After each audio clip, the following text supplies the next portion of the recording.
Greetings and good morning, everybody. Happy Friday. Well, Vikings fans, they did it. They won Thursday Night Football last night. The Minnesota Vikings beat Washington 19-9. So, got the W. That's all that matters, right? That's the most important thing, that they got the win, okay?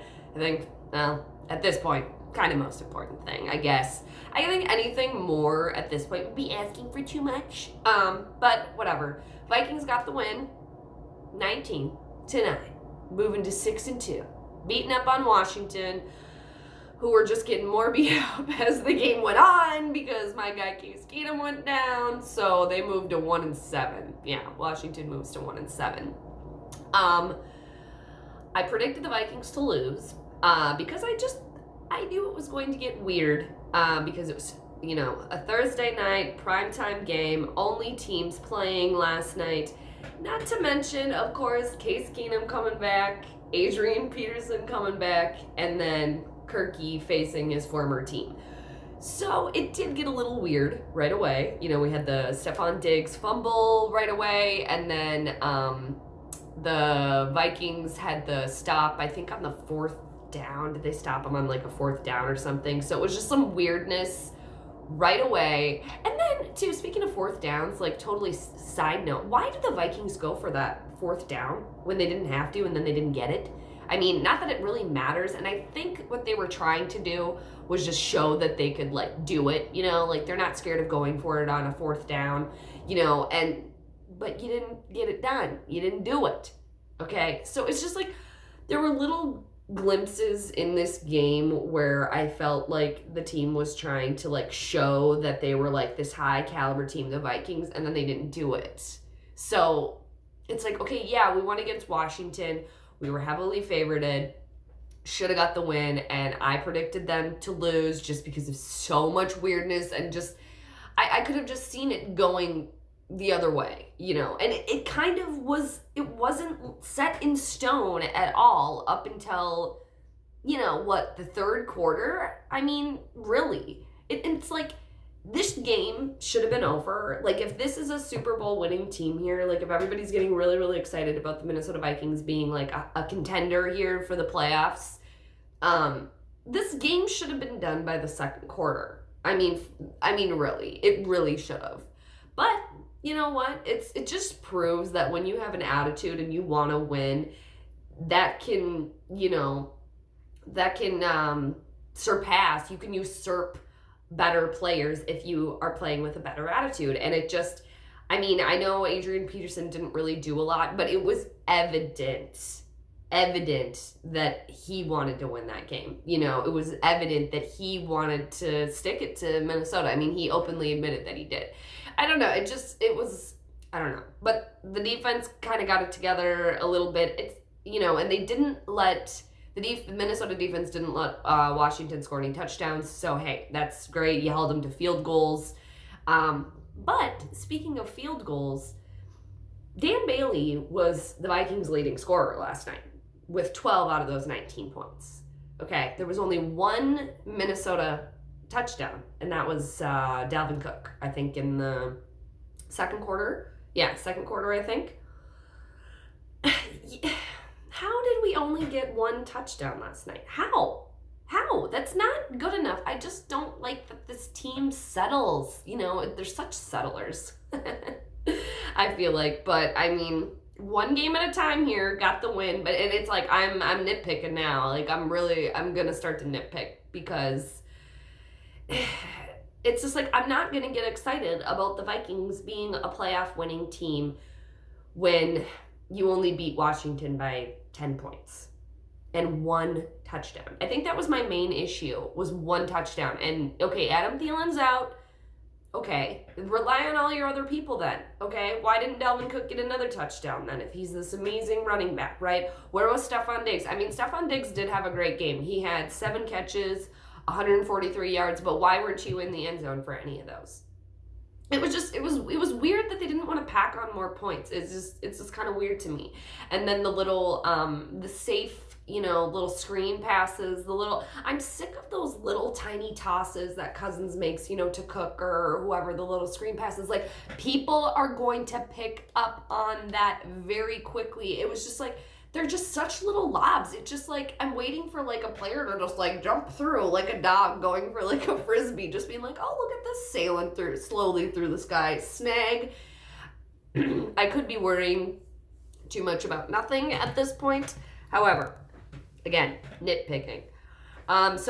Dan Bailey was the leading scorer for the Purple last night. Kirk Cousins, pretty good game. I just wrote on my notes for Kirk Cousins, whatever. Whatever.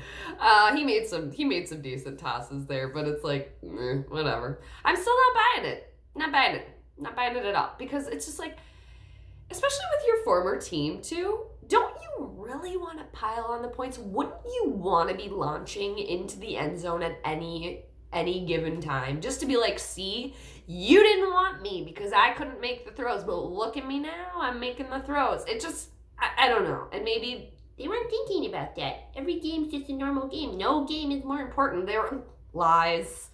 So Stephon Diggs also had that written down. My guy Case Keenum leaving with a concussion, and I just wonder too, had Case stayed in, what would have happened then? We always can ask those questions, what if, but what would have happened if he would have stayed in?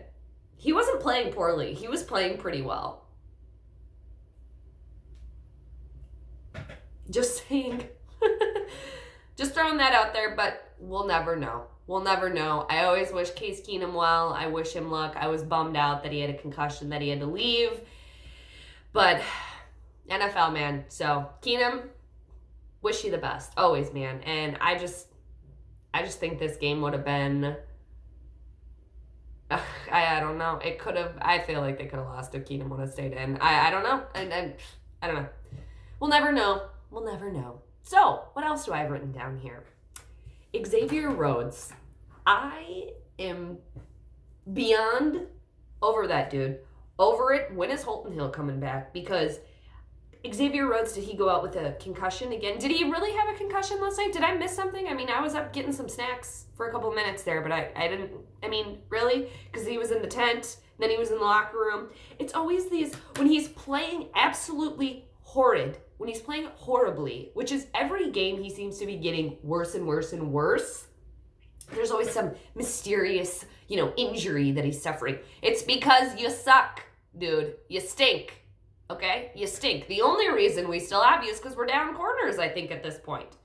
Because, Double H had to go and, smoke some weed or whatever, be a dumbass. So now, when is he coming back? At this point, I want Xavier Rhodes out of here. Every time he was getting burned by, that's my favorite phrase to use with Xavier Rhodes too, just being burned. He's such a crybaby. He's seriously a big old crybaby. Dude, you used to be good. You're getting older, and you're declining. That's what's happening. Either play better or shut up. Just shut up, okay? He was getting burned by a rookie last night. I think this wide receiver, what was it, McLaughlin? Something like that. Multiple times. And I knew, Keenum played against the Minnesota defense, obviously, so he knows. It was like Keenum was picking on Xavier Rhodes. It was like every time they made a big throw, who was covering? Xavier Rhodes. Every time it was number 29. And the fact that Trey Waynes is our best corner right now, it's like we got quarterback problems, I think. I think we got quarterback problems that I wasn't really expecting too much because I didn't think Xavier Rhodes was gonna play this terrible. The dude is terrible. Over it. You're a crybaby. You're declining. Shut up. Okay. And also, too, another shut up. Laquan Treadwell, could you shut up, dude? Mouthing off. I'm pretty sure he got a flag on him last night. One catch. You should be seen and not heard, dude. Just shut up. Shut up. Now I'm just getting mad. Well, nothing. Oh, another thing I wrote down here. Pat Elflein. All the penalties last night, the holding, Not good. Not good. Nitpicking again here. Nitpicking, people. All right, we're at 10 minutes, and I'm just getting mad, and I'm just nitpicking things here. But a lot of annoying little things last night, right? Are a lot of people happy? Were they happy with this overall performance? I really was not. I'm glad they got the win, because I'm surprised. But it was not the best display of football that we've ever seen, right? I mean, was anyone watching that game last night and thinking, wow, I think the Vikings are going to win the Super Bowl? Looney Tunes. There's probably a lot of Looney Tunes out there. Probably a lot of purple positivity. And I had the purple paranoia last night. I did. I still kind of do. Whatever. They got the win. One touchdown, though? One? Ugh, you're going to have to score more than one touchdown when you go to Kansas City. And I don't care if Magic Mahomes is in or not. And it sounds like he might be back. So, that's the next game for the Minnesota Vikings. They have extra time now, over a week. So, use that to your advantage. Okay? It'd be nice to go to Kansas City and get a win. It really would. Right? Move to 7-2. Oh, that'd be weird. That'd be weird. But it'd be nice. But the game last night, like I said, Vikings beat Washington. Vikings moved to 6-2. Washington moves to 1-7. The score was 19-9. Leading scorer was, for the purple, was the kicker Dan Bailey, going 4 for 4. One touchdown. So, but one game at a time, people. One game at a time. So, hope everybody has a great rest of your Friday. Hope you have a great weekend. And man, the only bad thing now about the Thursday night games is now we have so long to wait until the next one. But it's going to be a good one, hopefully. And honestly, I want Mahomes to be back in. I do. I want the Vikings to have an actual challenge. Yeah. No more of the skirting around. Let's prove ourselves here. Let's prove ourselves. If we want to be a Super Bowl winning team, playoff winning team, let's do it. None of the sassafrassing around, lollygagging. Like, yeah, let's get one touchdown, field goals. All right, but I'm over it. I gotta shut up about it now, because just shut up about it. Now I can just shut up, okay? So everybody have a great rest of your Friday. Great rest of your weekend. Vikings got the victory. So really, that's all that matters. So I'll see everybody later. Have a great rest of your weekend. So take it easy.